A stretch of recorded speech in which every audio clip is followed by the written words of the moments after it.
Hello to all of you unconventional conventionists. Welcome back to Rocky Talkie. As always, I'm Nicki. As always, I'm John. And differently this week, I am Aaron. Huh, interesting. What? Oh my god. Well, it's really nice to meet you, Aaron. That's crazy. Why don't you tell me about your week? Oh, well, my week has been the same as every other week. Trying to take over the world? And failing. Yeah, it's rough out here, buddy. You know, the world keeps kicking me back in the balls saying, no, you can't take it over this week. But one of these days. Nah, this week's been really busy for me. More house stuff. You know how it is. I take it that's all that happened this week. Literally cannot think of a single thing that I did other than look at house stuff. Clean out the house. Have people come look at the house. Deal with the house. You know, man. It's one of those weeks. So I am really excited for this episode. I can use a break from that. I can talk about some Rocky. That's what I'm here for today. I love that for you. How are things going with you this week, man? This week has been pretty chill. We're transitioning into like summer for like my work.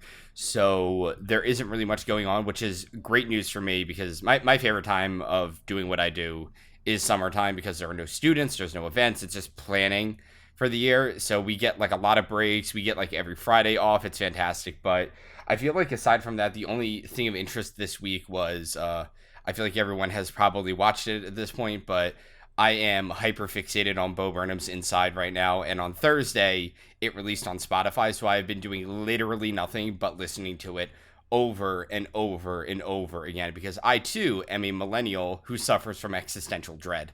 So it has been so comforting and god damn, it's just so catchy. It's going to be the thing that I don't shut up about for the next month, and then I'll forget that it exists for 8 months, and then I'll go back to it, you know? Oh, man. I'm glad Meg and I accidentally watched it the other night then. We were wrapping up a night, and we were just flipping through like, I don't know, we got 20 minutes left for something. Oh, it's a comedy special. We'll put that on. We flipped on. We literally just sat there, just like transfixed for an hour and a half. It's a comedy special. Oh, no, what did we get ourselves into? It was like 5 minutes in, and we're sitting there going, okay, I mean, Netflix bought this, so it must get better or something, right? And then like 30 minutes later, we're like, oh, this hits pretty hard. And then you hit that 45-minute mark, and you're like, what the fuck is happening? Poor souls. I mean, I went into it knowing that it was going to be like super upsetting and existential because that's how like Bo's stuff traditionally is. I didn't think it was going to hit that hard, and I kind of wish I watched it not knowing anything about him or the special. Because, oh my gosh, it would have hit so much harder. I feel bad for the two of you, but at the same time, I'm uniquely jealous. It was really weird. We were getting to the end of it. Meg was sitting there going, has anybody checked to make sure he's okay? Right. That shit gets dark, Nicki, man. have you seen it yet? No, I haven't, and I don't think I'm going to watch it. No, you shouldn't. If you're not fully there mentally, you should not. It's... You spend your whole night and the time after it contemplating your own mortality.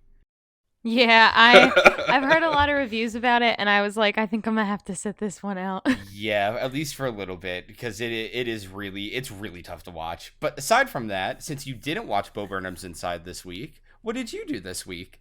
Okay, I did a couple things this week. I'm pretty excited for myself.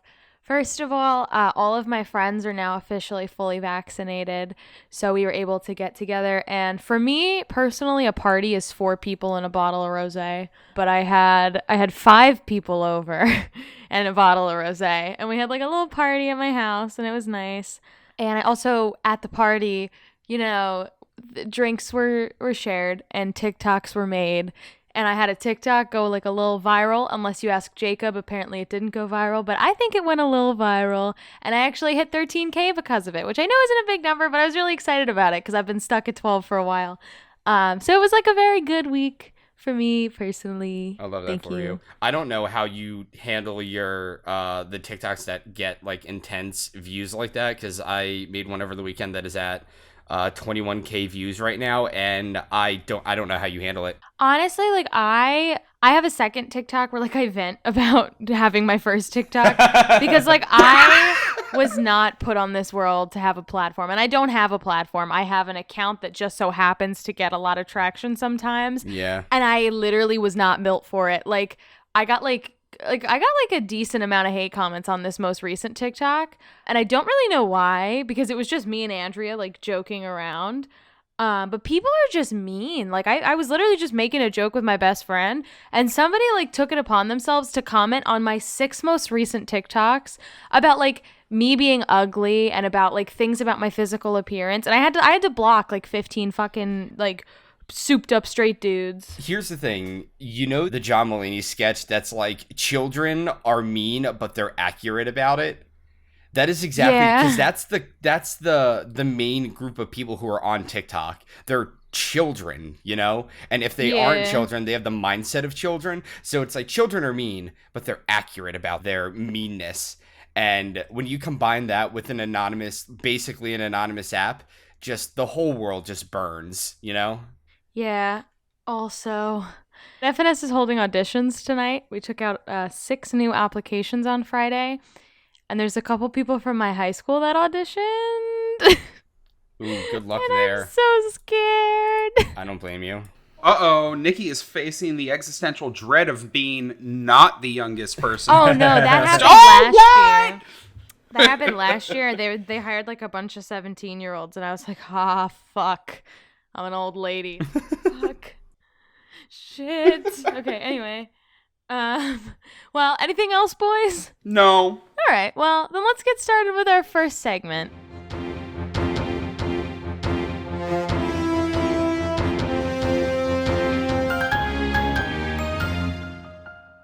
Global news. I wish you would stop doing that. I'm not funny aside from that. First up in global news, the Skivvies have announced that they're going to be performing none other than their world-famous Rocky Horror Skivvies show for Halloween in Indianapolis, Indiana, and New York City. I'm so sorry. There is a lot to unpack in that sentence. Skivvies? Like underwear. Of course, like underwear. What else would it be? The Skivvies are a 2-artist musical group, Nick Cierli and Lauren Molina, who perform stripped-down acoustic arrangements of electric music while also being stripped down themselves to their skivvies, like underwear. Ooh, that's really clever. I fucks with it. Lauren and Nick are both musical theater performers as well as musicians. Lauren has performed in Broadway's Rock of Ages and Sweeney Todd, and you might know Nick from the shows Pageant and All Shook Up. They even performed together as Brad and Janet in a New Hope, Pennsylvania production of the Rocky Horror Show. But right now, their main hustle is the Skivvies, where they perform at little indie venues like 54 Below, 42 West, and Joe's Pub, just to highlight a few. One of their best-known performances, the Rocky Horror Skivvies Show, is a musical review of our fave. Nick and Lauren dress up in different themed underwear based on the characters they're portraying in each number and sing, let's say, zhuzhed up versions of the songs. For example, in Damn It Janet, Lauren mixes Janet's lines with the song Oh Boy by Rose Royce. It's pretty adorable. What a millennial reference. No shit, but hey, it works for the song. The Skivvies have a whole tour lined up for 2021 that kicked off in Hamilton, Ohio on June 5th for Hamilton's Pride Festival. They'll be visiting New York City, Sullivan County, New York, Denver, Colorado Springs, and Provincetown, Massachusetts.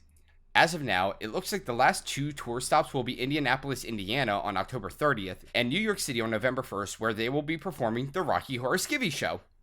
Shows will take place at the Cabaret Theater in Indianapolis at 7 and 9:30 p.m., where ticket prices will range from $25 to $85, depending on how close to the skivvies that you'd like to be. Their last show will be at Joe's Pub on Monday, November 1st. Tickets for that performance aren't available yet, but we'll be sure to update you guys as soon as we've got more information. If you're in either of those 2 areas, this sounds like a wonderful way to wind down the Halloween season by getting to chill as an audience member and watching other skivvies-clad monkeys dance for you for a change. Road trip? Did somebody say road trip? I want to go. Nikki, we are not driving to Indiana for skivvies. We've got skivvies at home. Road trip to Joe's Pub? Ooh, I'm down for that one. Yeah, me too. It's a Monday. We ain't gonna have a show that night. I mean, it'll be the day after Halloween. We'll be able to roll out of bed just in time to catch the 9:30 p.m. performance. If any of our listeners want to join us, either in real life or in your heart from the Indiana venue, you can find out more info about these shows at theskivviesnyc.com, which will also link for you in our show notes. Hey guys. Yeah. Do you guys remember Jake Shears from the Scissor Sisters? Who? Absolutely.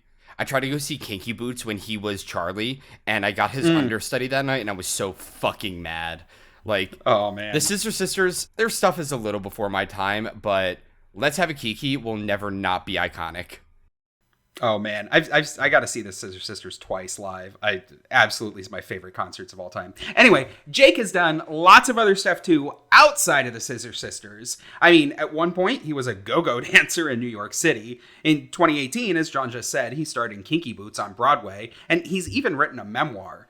But since Scissor Sisters' indefinite hiatus, initiated by Shears in 2012, he's been a fairly successful solo artist, and his most recent music video is what brought him to our attention today.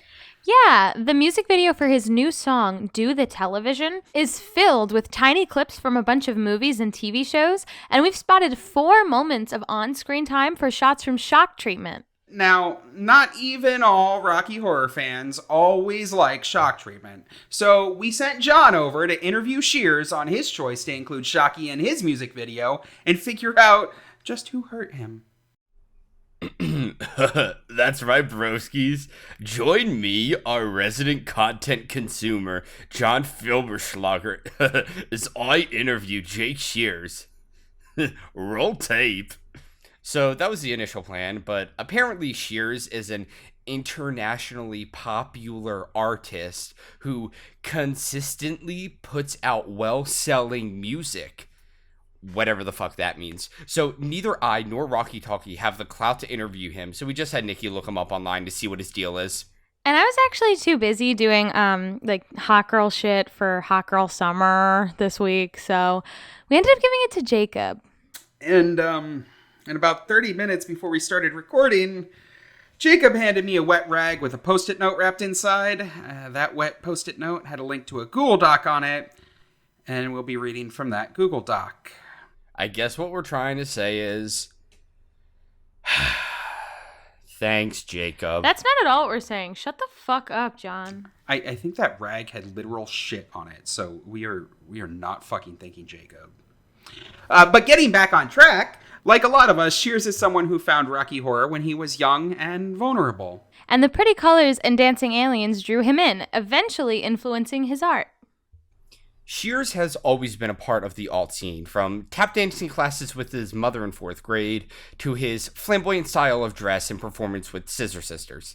His interest in Rocky Horror clearly lines up pretty well with the rest of his persona. In talking with The Line of Best Fit, that's an online music magazine based in London, Shears included Shock Treatment in his 9 favorite songs, a list that Line of Best Fit makes with a lot of the artists that they interact with to highlight the songs and art that they've liked and has influenced them the most. In the interview for the 9 favorite songs list, Shear actually called Shock Treatment an unsung genius prophetic movie, referencing the studio audience who lives in the studio in Shock Treatment, and relating it to our current culture. He says, "It's totally prophesying what our world is now." But he isn't just here for the themes and predictions of Shock Treatment. He also loves the music. He literally said, "What I love about Shock Treatment is that the music is so awesome." You know what? Right on, man. Shears feels like Shock Treatment took the music and people of Rocky Horror and recast all of it, which he says is a process he often goes through when working on his music. He says, recasting certain things and imagining what would this sound like if this person sung it. From his Instagram, we also know that back in the early 2000s, when he was performing at Brixton Academy, a London nightclub, he had one Rocky Horror-themed Halloween show on the Halloween of 2004. It's the first year that I did Rocky, too. So here we've got a lifelong Rocky fan who's been enjoying the OG movie as well as its misunderstood little brother since childhood. I've got to say, as a big fan of the Scissor Sisters myself, it's really cool to know that Rocky Horror has been a major inspiration for Jake Shears' music and style. We want to give Jake a big shout out for helping to share our weird little corner of the world with his audience, and we wish him the very best of luck with all his upcoming endeavors. If you're interested in checking out Jake Shears' new song, Do the Television, we've got the video linked for you in our show notes. And with that, I think it's time for us to move on to community news. Okay, guys, we are so freaking excited about this first bit of community news. It feels like almost every week that we get to share an exciting tidbit about a cast returning to their stage after what feels like an eternity of being dark. Well, have I got a dopamine overload for all of you? There was a recent thread going in the Rocky Horror Shadowcast members Facebook group where casts had a chance to share some of their return plans, and right up top, we wanted to recap the highlights for anyone excited about attending a performance in the near future. I think we can safely say that's everyone listening. Whew, man, we have got quite a list. First up, we've got Frankie's Fishnets out of Phoenix, Arizona, who are performing twice a month at an outdoor venue, as well as their normal indoor shows. The Arkansas Rocky Horror Picture Show Shadowcast will be getting back on stage on October 21st and is currently holding auditions for anyone interested in joining them. That's going to be such a fun Halloween for them. I'm super excited. Lips Down on Dixie in Atlanta, who will be resuming performances in July on the first and third Friday of every month. The Body Cast from... Oh, I get it. Like body cast. That's funny. Yeah. Damn it. The Body Cast from San Francisco, California will be kicking off performances with a Pride show on the last Saturday of June, followed by performances on the last Saturday of every month. The Faithful Handyman in Fort Lauderdale, Florida will be putting their fishnets back on starting July 3rd. Rocky in the Flesh, the all-nude cast based in Land O'Lakes, Florida that we talked about a few weeks ago, is performing again, with naked alien foam parties, as I recall. The Transylvania Twists out of Bay City, Michigan will be back on stage this fall, October 2nd, just in time for Halloween season.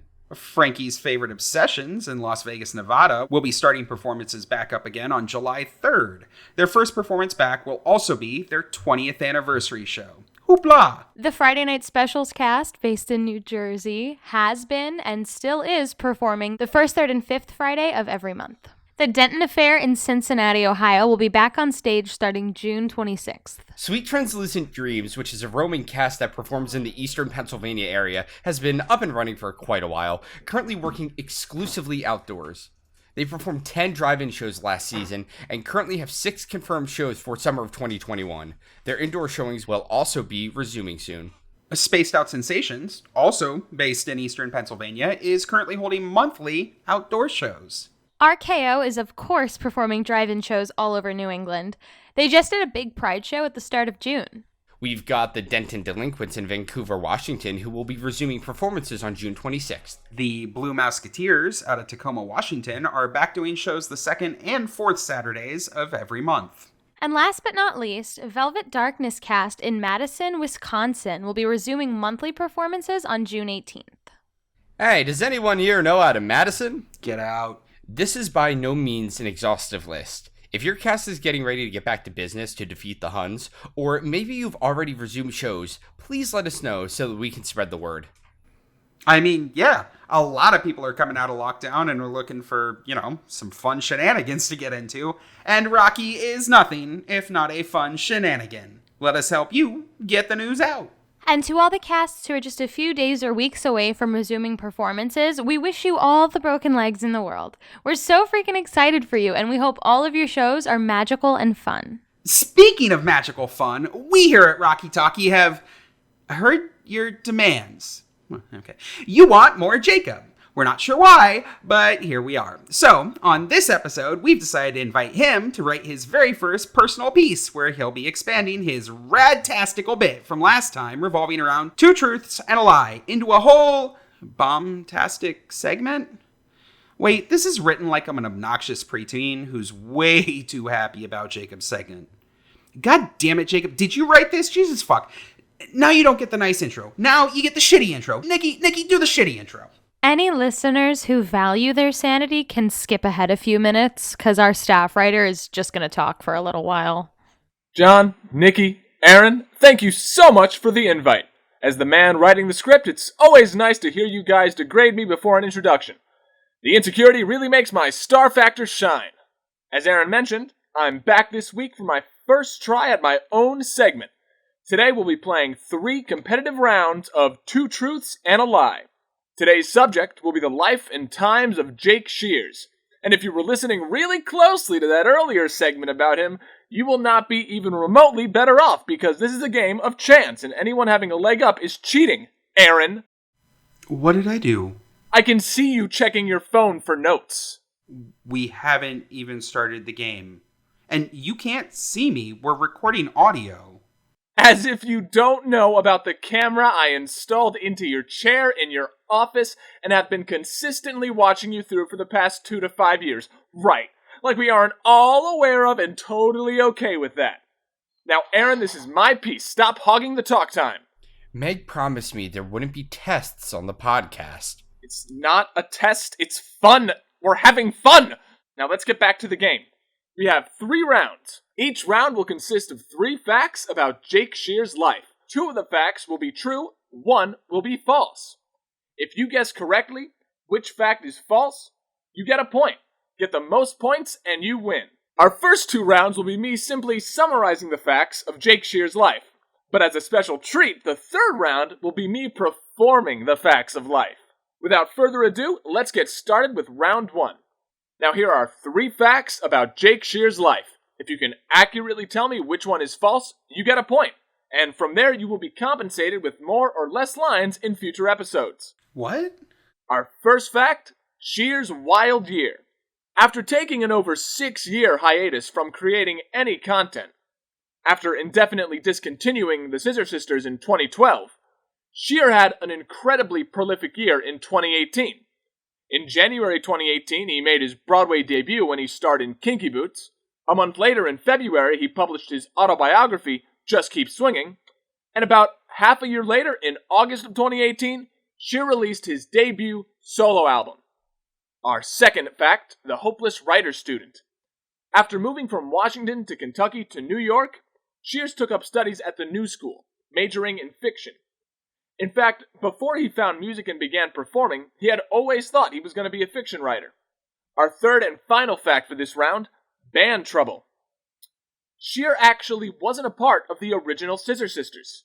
The original band consisted of his roommate at the New School, Travis Jepson, and Scott Hoffman.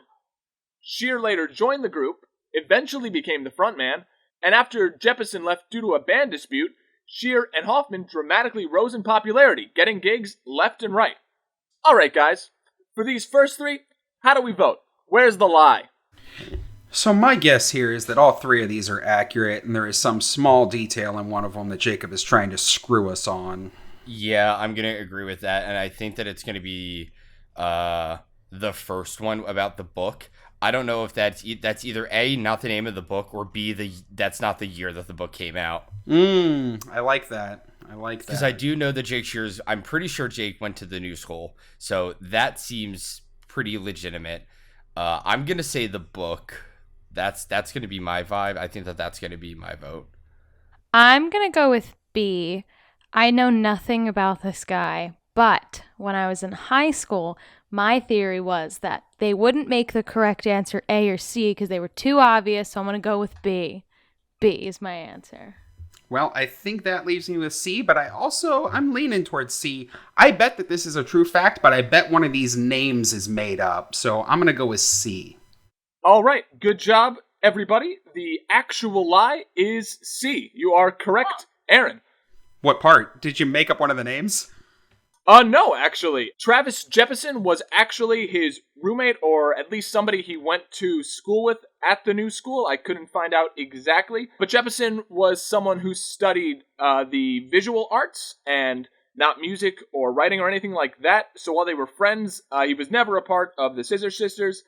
And Shear was always a part of the original Scissor Sisters band that he started with Scott Hoffman. So Aaron gets 1 point, and Nicki and Jon, you guys are shit out of luck. Those were pretty easy. Let's see if we can turn up the difficulty with our second round of factoids. This second round will be all Pride themed, so we're starting off with America's sweetheart, Anderson Cooper. After meeting him at the Roxy, a popular gay club in Chelsea, on the night of his college graduation, Shear went home with Anderson Cooper for kisses. Later on, the two had a dinner with Shear's parents, and after that they had a sexy little trip to Rome, just the two of them, and they're still friends through to today. Knowing him before his fame, Anderson even told Shear he needed to buckle down and look for a job. Our second factoid, being equally fabulous as our first, involves John Cameron Mitchell, another gay pop culture icon. Shear met Mitchell at a meeting of the Radical Fairies, a self-proclaimed worldwide network of gay men who are working to redefine queer consciousness through secular spirituality.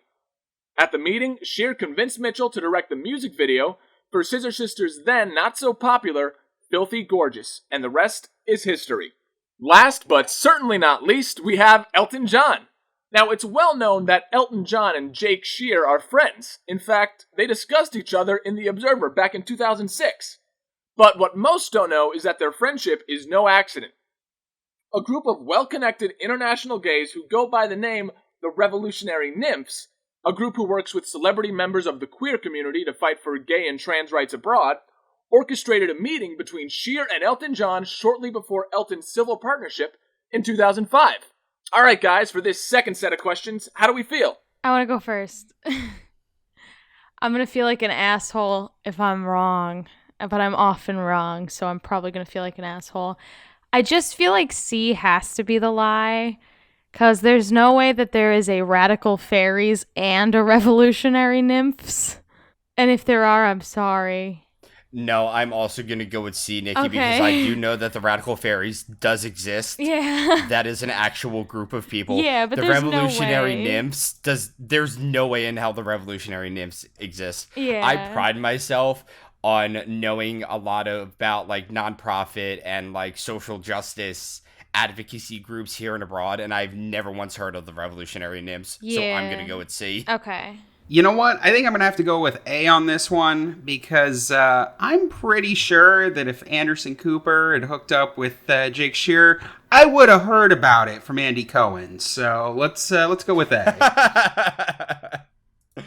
Unfortunately, I was relying heavily on the idea that none of you would know what the Radical Fairies were, because yes, those are real, and the Revolutionary Nymphs are not, and that is the lie. But here's the thing. Like, it's not that I didn't know what the Radical Fairies were. It's just there's no fucking way that there's two groups, and one is the Radical Fairies, and the other is the Revolutionary Nymphs. Like, there's just no way. You couldn't have gone with, like, a different side of mythology? Like the Minotaurs or something? The Centaurs for Change or some shit. Like, come on. All right, so for that round, John and Nikki will get 1 point. Aaron is shit out of luck.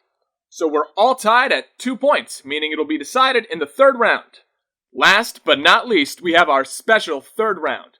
Not only will I be telling you 3 facts, but I'll also be performing the fact as an audio drama, what it might have been like when that event took place. I've already mentioned that in his youth, Shear did tap. But when his mother signed him up, she signed herself up too. And during 4th grade, they were set to go to a tap recital. The both of them. But the family dog got into Shear's hamster cage and ate his pet. Unfortunately, Shear walked in on it right before his recital and was traumatized. Here's what I think it might have sounded like. Oh my god, Mom! The dog got into Oreo's cage and devoured him! There's blood everywhere! Mom, it's everywhere! I'm gonna be sick! No, I can't go to tap dance today! Mom, I'm traumatized! His cage is crimson! With a little red pool on the bottom! How can you even be thinking about tap dance at a time like this? A bunny is dead! So do you think in his fit of grief he might have forgotten that Oreo was a hamster? I had a guinea pig named Oreo.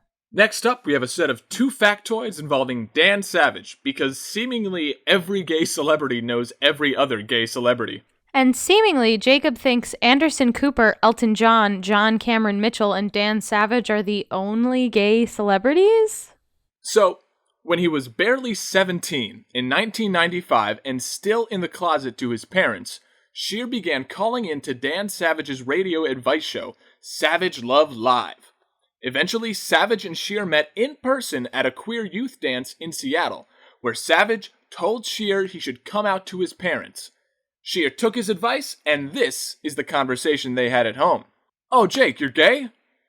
Thank you so much for trusting us with this. What do you mean you've been talking about it with Dan Savage?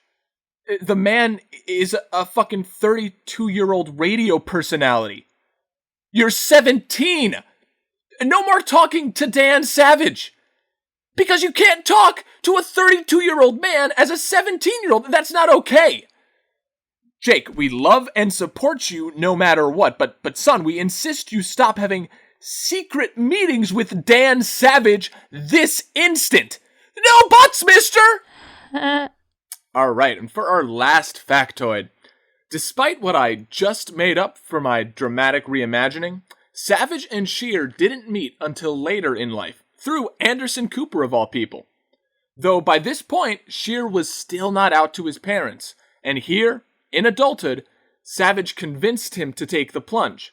After Shear's parents took it poorly, Savage had his mother, because his mother is very good at guilting, call Shears' mother to impart some motherly guilt.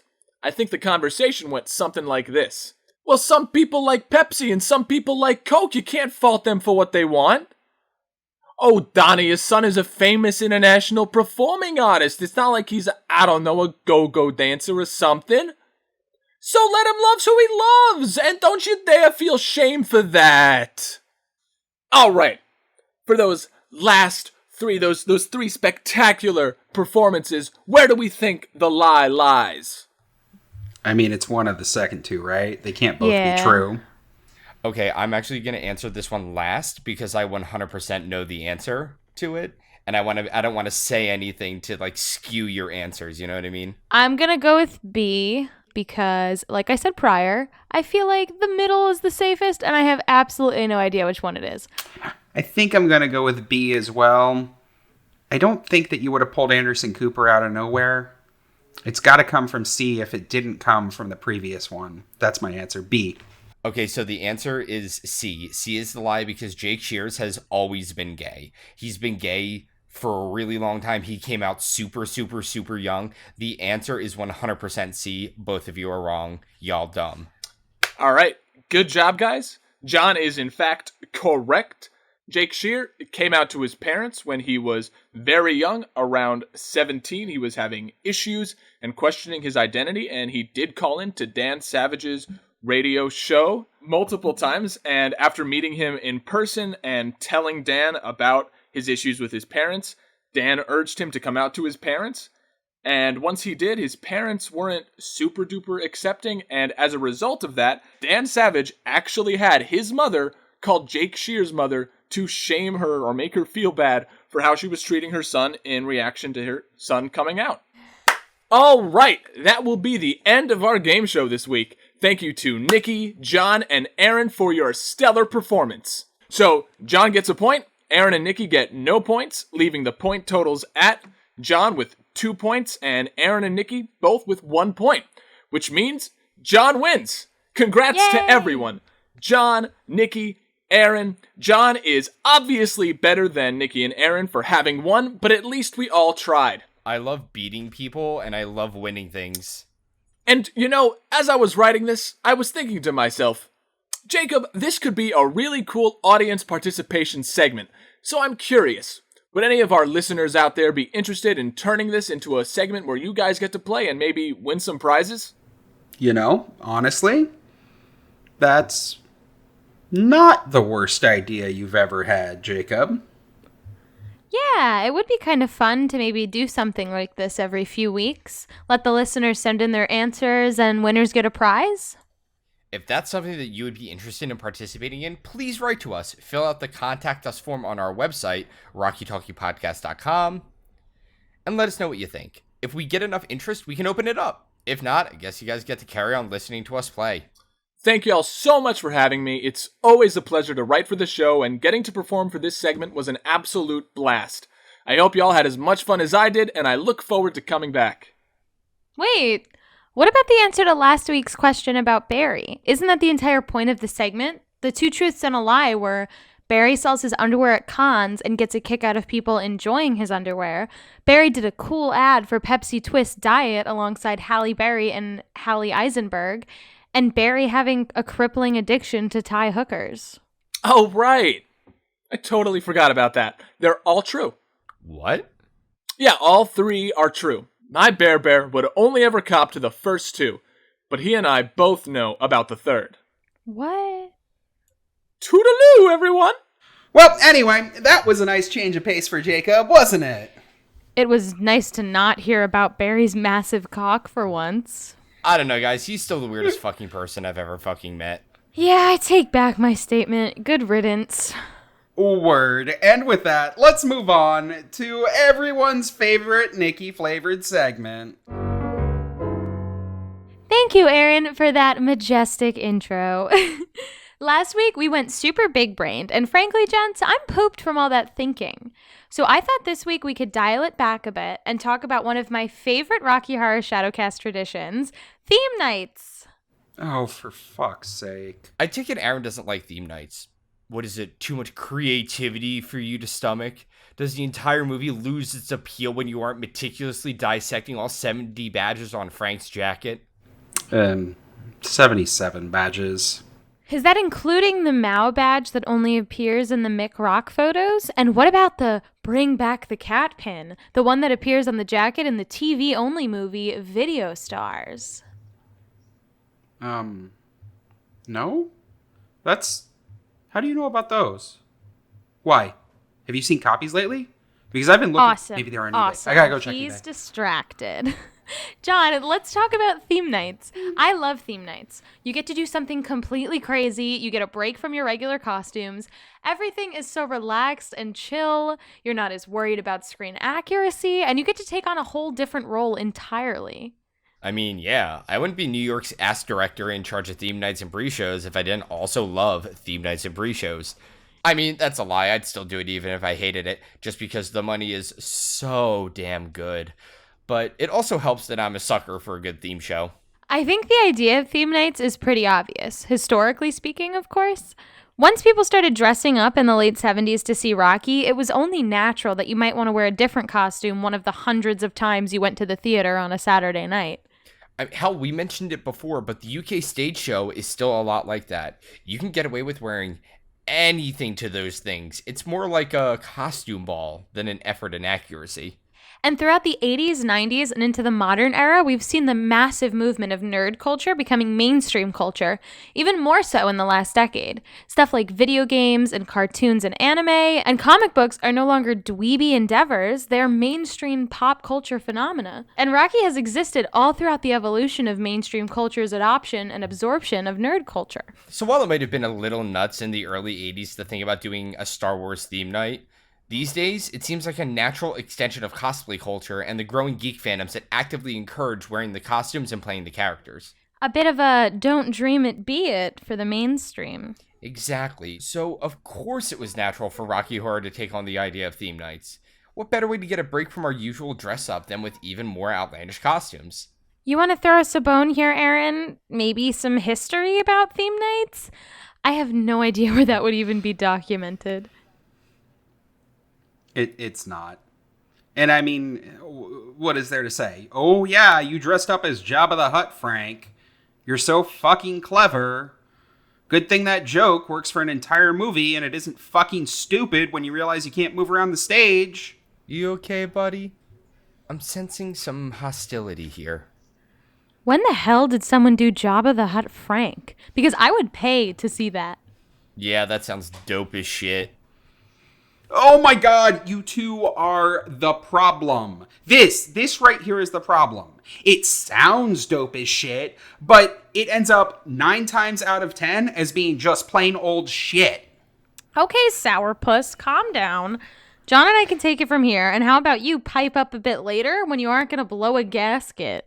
FNS has done a couple theme nights that I've been able to be a part of. I have so many favorites, I don't even know if I could pin it down on one. We do a mayhem night, which I think is like we're kind of famous for with our audiences. Like, obviously famous is a rough word, but like in terms of like if you were going to come to an FNS show for a theme, it would be mayhem night, where we literally just like have a wheel and we write a bunch of really embarrassing things on the wheel, and then right before the show, every costumed character has to spin the wheel, and they get like a handicap. So like one year Columbia had to perform with a blindfold on, and I was able to be a part of it with one of the characters had to be handcuffed to a transy all night, and I was that transy, and I ended up being handcuffed to Rocky and Frank, which was really fun. It's just like a lot of fun. It's crazy. I love Mayhem Night, and I'm trying to do it again. I want to do it again so bad. Please FNS gods, give us Mayhem Night. But I've only had a few opportunities to do theme nights. You guys must have done tons of theme nights that you've been a part of.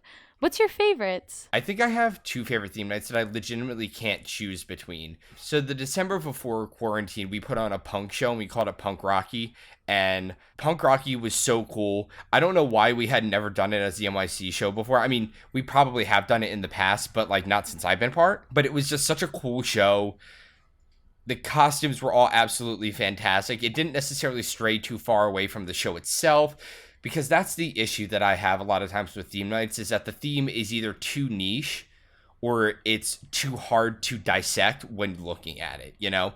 So Punk Rocky was easy because the characters still looked like the characters, but they were just even more punk than they already were. For that show, I played Magenta, and I had Savannah make me like a fucking like Liberty Spikes mohawk, because I'm bald, and it was like the same color as Magenta's hair. It was super fucking cool. One of my favorite costumes I've ever performed in. And then the second one, for 2 years straight, we actually did a drag night for Pride, when all the Rocky characters were different drag queens, and the people who were playing those characters had to create looks that were a parent of those drag queens. So one year we had a Trixie Mattel Rocky, and all of the looks that the person playing Rocky did were like looks that Trixie Mattel had done, and it was kind of an homage to Trixie because she actually got her start playing Rocky in Rocky Horror, because she used to be a Shadowcaster. We've done like Alaska Frank, Ginger Minge Brad, and because there is a really big intersection between drag culture and Rocky Horror, especially with millennials. So that was an amazing show, but it takes a lot of work to put it off, and a really dedicated makeup and wig artist, Savannah. So like that show basically was Savannah's playground, and she did everything for that show. Now it's like Savannah is a much more established hair and makeup artist, so it's like, if you're going to do that again, you're going to pay Savannah. And as all of you listeners know, we Rocky Horror casts don't have money. Money? So that one kind of went the way of the fishes, but the 2 years that we did it were so much fun. It was the most detailed theme night I think I have ever seen a Rocky Horror cast do. No matter which theme night I dub as my quote-unquote favorite, they all hold a special frustration in my heart for having to coordinate them. Honestly, my favorite theme night is every single one I haven't had to coordinate. Speaking of that, come on, Aaron. Buddy, you've got to have a theme night that you actually enjoyed. You know, way back, before you became a curmudgeonly, cantankerous, fun-hating boomer. Hey, I am not cantankerous. I mean, hell, I even coordinated a theme night once. I mean, years and years and years ago, New York did a That 70s Show theme night. Are you kidding me? You have been throwing rocks this whole time from inside your glass house. That 70s show? Give me a break. Oh, come on. I mean, it was a different time. It was relevant. It wasn't an old TV show. It was a just slightly old TV show. But, like, no, this theme show was awesome. Like, as John said before, though, the reason that this one worked was the amount of effort that went into it. This was, like, a crazy custom costumes, custom wigs, like, crazy makeup, actually, like, having multiple rehearsals for custom choreography.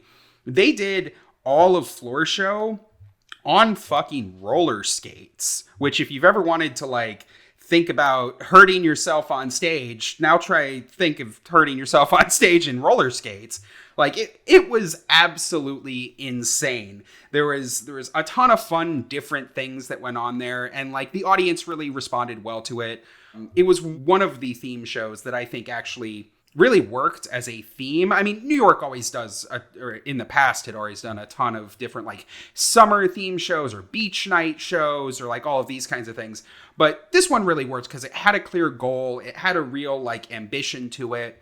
And it tied all together really well. I mean, I really did like that one. In some ways, it probably went over the audience's head. I mean, it was a theme night for a TV show that was already off the air for a few years by the time we did it. And it literally had no relation to Rocky, except for that single episode where Fez dresses up as Frank for the cold open. But I mean, it was super fun for the cast. And fuck, I will never get the image of Madman Mike as Red Foreman walking down during Takeover, shoe in his hand, calmly explaining about all the ways he's going to put his foot into Frank's ass. Who did you play? Hyde as Eddie. Do you have pictures? Somewhere. Yeah. Find them, please. Oh my god. But oh my god, yay! So it is true. Aaron is a real boy with feelings and emotions and nostalgia bursting at the seams. It's just buried under a bitter old fart exterior. I mean, I'll concede. My feelings about theme nights have taken a complete 180 over the years. There was definitely a time where I was excited about them, and I feel like everyone goes through that phase, you know, where you're excited to do really different stuff at Rocky. You can't help but talk with your friends about your new favorite TV show or your new favorite movie and how the characters would be so perfect when mapped onto Rocky Horror characters. But the problem that I kind of have with it now that it took me a while to get to is that, like, just realizing that Rainbow Bright or Bugs Bunny would be a hilarious Frank does not make a good theme show. And unfortunately, 90% of theme shows end up as an experience that I feel leaves the audience confused at best and upset and asking for a refund at worst. I think you're being a little overdramatic.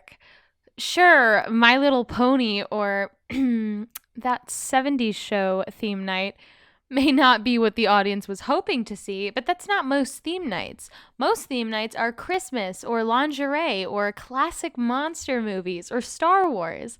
These aren't esoteric topics. These are easy to understand and generally tie in very closely to a holiday or an event like Star Wars Day or Comic-Con or whatever else is relevant in the zeitgeist. That's one of the things I often have to remind cast members of when they come to me with an idea for a theme show. I mean, besides the fact that they have to do all the work and I'm just here to coordinate. I'm not here to go buy costumes for them. Like, I don't give a fuck if you want to do a Teen Titans and Power Rangers theme night, but you really have to have a picture in your head of how that's going to work that isn't just, oh my god, Janet is totally Kimberly the Pink Ranger. I'm Kimberly the Pink Ranger. No, I'm the Yellow Ranger. But anyway, I mean, that's a good topic in itself. Let's try this out here. I'm alternate universe Nikki, the star performer of the New York City cast.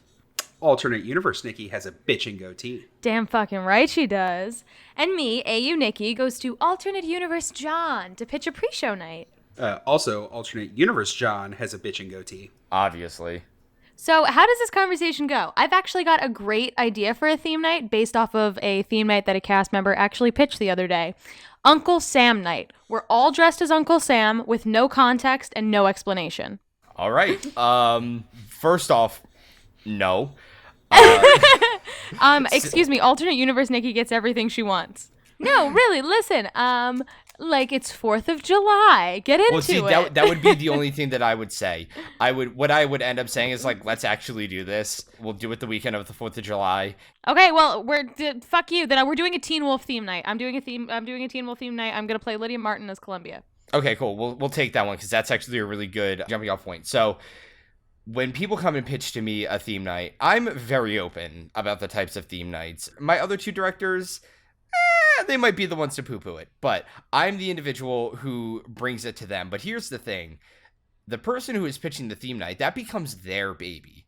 That becomes their show. It doesn't become mine. My job in this endeavor is to pass it to the other two directors, to coordinate which day, to get graphics and designs made for it, to advertise it, to update the website with it, to figure out if we need to do a pre-show, and if we need to do a pre-show, to get the dates and times that we can use the theater to practice in, because, we live in New York City. It's really hard for us to practice in each other's apartments, so on and so forth.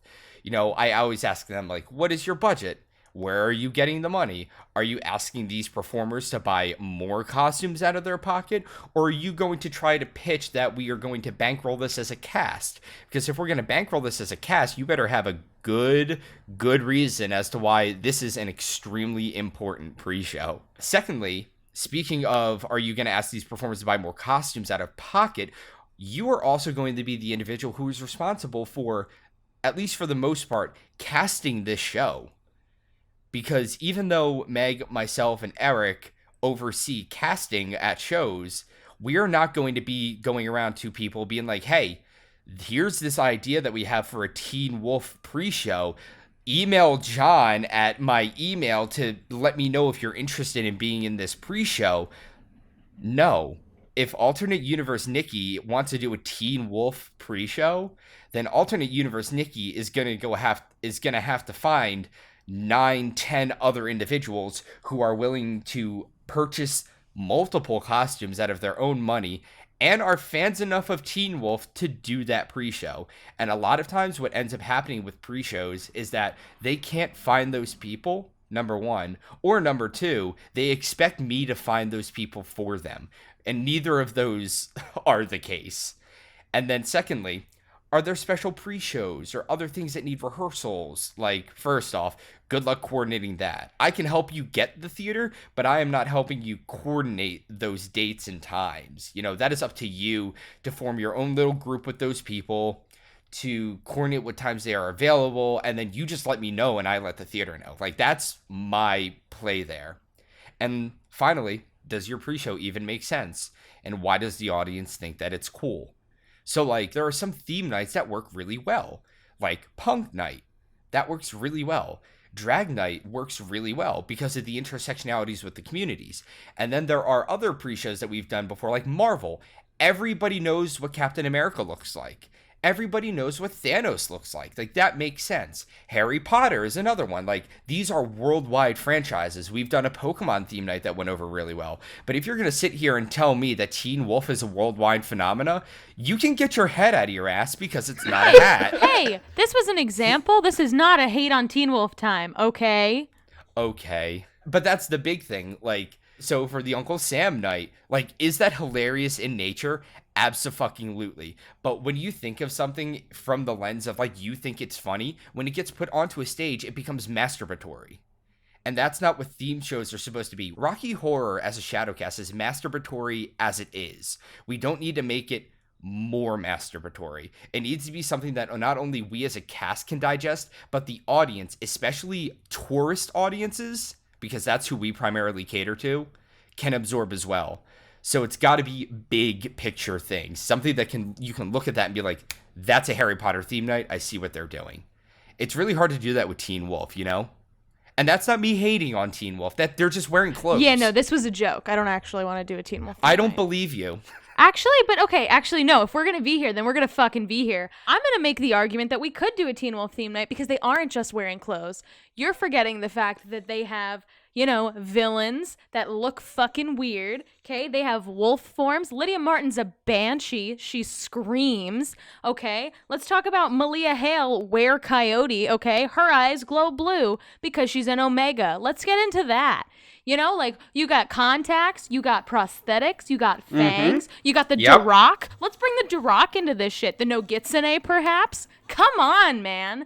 Don't fuck with me. So, Alternate Universe Nicki just pitched a $5,000 pre-show. And she'll be paying for it out of pocket. Work. Yeah. She'll be paying for it out of pocket, and not a single person who goes to that show is going to notice that it's a Teen Wolf theme night because it's just going to look like a classic monster theme night, which has been pitched to NYC and 100% could have happened this year if it was not for COVID.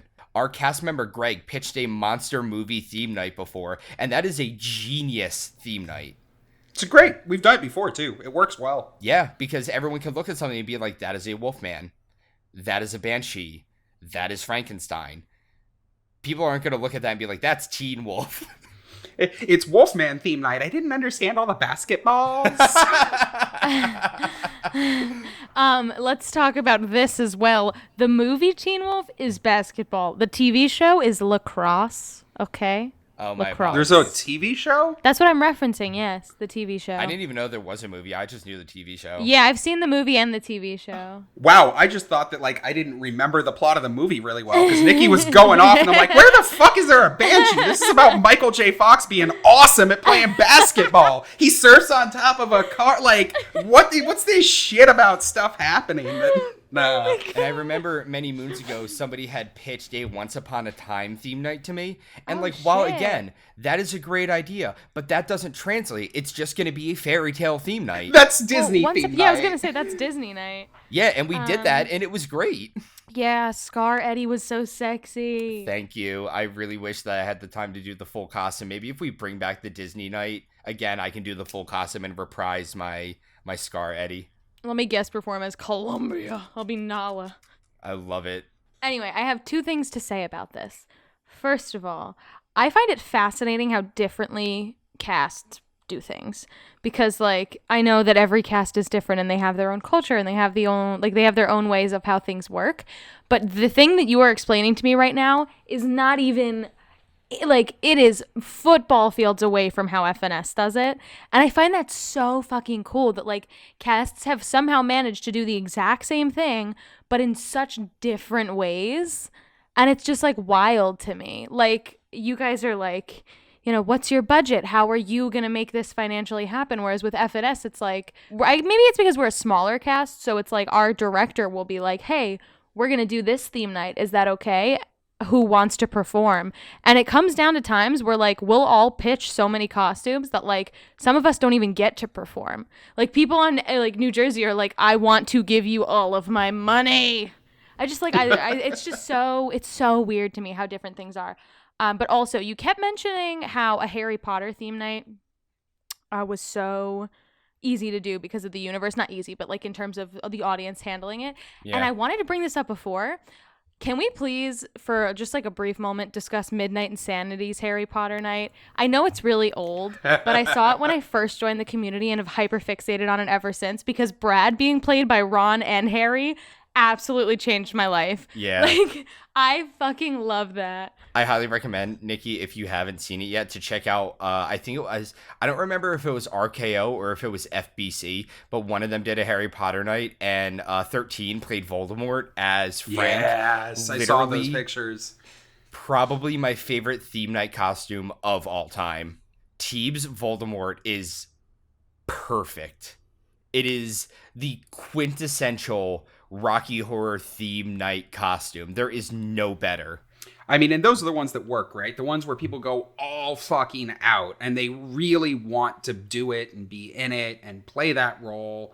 Those are the ones that work. Yep. Right? Those are the theme nights that resonate. I know theme nights are a lot of work, and it sounds like alternate universe Nikki might have to go back to the drawing board with that whole Teen Wolf shit. The Uncle Sam one, though, that's fine. But the worst thing she could do is half-ass it, right? It's fine for a Christmas show if everyone just dumps some tinsel on their costumes and maybe a few Santa hats and a blue Hanukkah corset for floor show. But for anything high concept, you've got to really treat it like a full-blown performance. See? It sounds like you're coming around to my way of thinking after all. I'm coming around. Yeah. Of course. See, I don't have a problem with good theme nights. I enjoy the absurdity that is April Fool's probably more than a lot of other people. I love getting to play tricks on the cast when we cut weird stuff into the film. It really pushes the cast buttons. To replace Dinner Scene a few years back, we cut in the entire intro to Rent's La Vie Boheme. The whole, dearly beloved, we gather here to say our goodbyes, right? And you could just see the cast on stage was getting so excited that they were about to break out into literally the most theater kids of all theater kids kind of song. And the moment of the drop, right? The minute the song kicks it up, bam, Frank rips off the tablecloth, scene over, fuck you. It was so delightful to watch. That's so cute. Everness on a Mayhem night skipped Dinner Scene, and instead we did the Beetlejuice dinner scene with Daylight Come, and that was really fun. But yours sounds mean. Ours was fun and lighthearted. That sounds kind of mean. I mean, it's April Fool's. Hell, earlier that night, we opened the entire night with science fiction double feature from the remake. And we let it run all the way through to the beginning of Damn It, Janet. I shit you not, cast members were coming up to us asking, did you guys just troll us and we're just showing the remake? They were so viscerally upset that they didn't know what to do if it was actually the remake. Yeah, I was actually preparing to go home that night and rewatch the remake 30 times because I was not on the Friday show, I was on the Saturday show. And I was like, I'm not going, like, this show is designed to make me look like a fool, but I refuse to be made a fool out of this. I was going to show up the next day knowing the entire remake, but I didn't have to. So what I'm gathering from this, though, is that Aaron doesn't like theme nights. You're just being an asshole. See? Yeah, that's a theme night I can get behind. Asshole night. Any night that Aaron performs. Yes, but I mean, theme nights are supposed to be something different and interesting for the cast, right? Like, I like when it becomes something unexpected or absurd, like April Fool's or a Cast in the Hat or Nikki's Mayhem night, right? That's the theme nights that I can really get behind.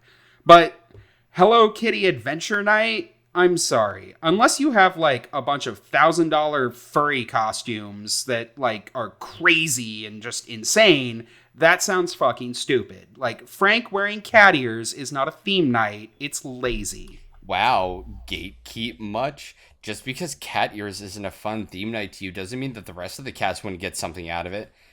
You know what? I'll take everyone in cat ears over the lazy crap that you pull out on real theme nights. Wasn't the last one that you did punk night? Yeah, I remember that. I didn't want to do that night. Egg was Janet. It was so hot. Don't worry, it showed. You wore regular Eddie stuff. Eddie is already punk. Oh, you are the worst kind of lazy. See, I don't think you dislike theme nights. You just dislike effort. I mean, that's obviously not true. I put a lot of effort into a lot of things. I just don't like putting effort into someone else's half-baked ideas. Well, I think we can at least agree on that. Nobody wants to sign up for an idea only to have to do all the work. But when theme nights work, when everyone does pull together around an idea and it comes across to the audience, when it works, those are some of the best shows because they're not only something different from your run-of-the-mill Rocky Horror, they are genuinely unique pieces of performance, and they resonate. Hell, we can all remember theme nights from years ago, but those regular old weekly shows, they just all blur together. Now, who do I talk to about that My Little Pony theme night? Because I think Applejack would make a great Columbia. And that's our show. As always, we want to thank Jacob for joining us on air and for all his hard work on the script. That was actually a pretty fun segment. If you've got a question you'd like for us to answer on air for Nikki Asks a Question, or just some community news you'd like us to talk about, or even a cool story to showcase your magnum dong to the entire community, we'd love to include it in our show. Just go to our website, rockytalkiepodcast.com, and fill out our contact form to share with us. We all really love getting to hear about the cool shit that you've all been working on. We're totally obsessed with all the Rocky Horror projects that have been floating around out there, and we really enjoy getting to share your work with the whole community. Plus, if your cast is working on something fun like a virtual show, or maybe even a real-life show, send that in too, and we'll help spread the word. If you're enjoying Rocky Talkie, please help us out by rating, reviewing, and subscribing to the show. It makes the podcast more accessible to new listeners, which really helps us to grow the show. And if you want even more Rocky Talkie content, check us out on Facebook, YouTube, Instagram, and TikTok, all at Rocky Talkie Podcast. We'll see you all next week. Bye. Bye. Bye. Bye-bye. Bye. Bye.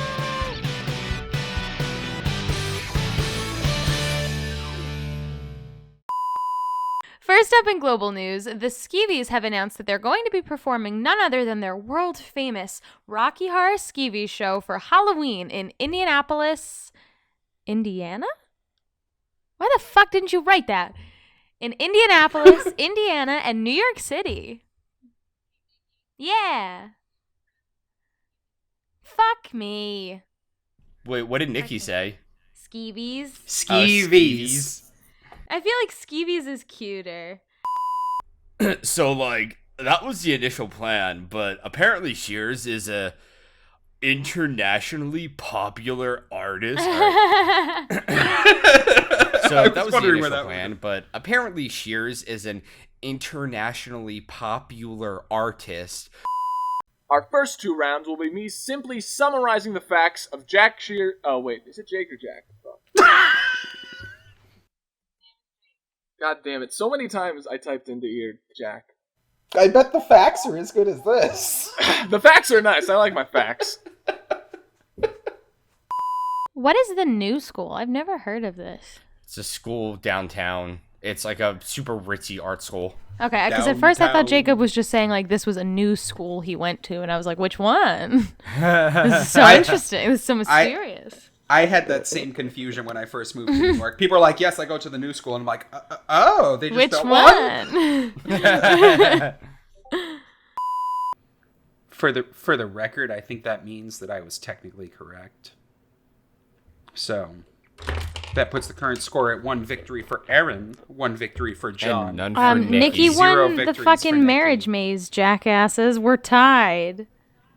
You got to split that win with Josh, so you have half a win. Yeah. Well, if it makes you feel any better, I actually let Josh take the prize, which was a steamy night of passion with Jacob, and I stayed home. So technically, I didn't really win anything. Well, it doesn't sound like Josh won much of anything either. I don't know, guys. He still seems like a weasel-based rat sort of cuck. Cobweb Cobweb stopped. Dwinkin. Yeah. She was dwinking, yeah. Dwinkin. Oh, she started it again. Cobweb, hey, sweetie. Can you stop Such for a a second? baby, Can you stop, thirsty. I mean, that's... No water! Stream pop culture phenomena. Phenomena? Phenomenal. Do-do-do-do-do. Is that correct? It's actually pronounced phenomena, but I'll let it slide. Thank you. Yeah. It's Goodbye. such a good vibration. Ooh, ooh, ooh. It's Bye. such a sweet sensation. Goodbye. It's such a All right, well- hot sensation. Goodbye.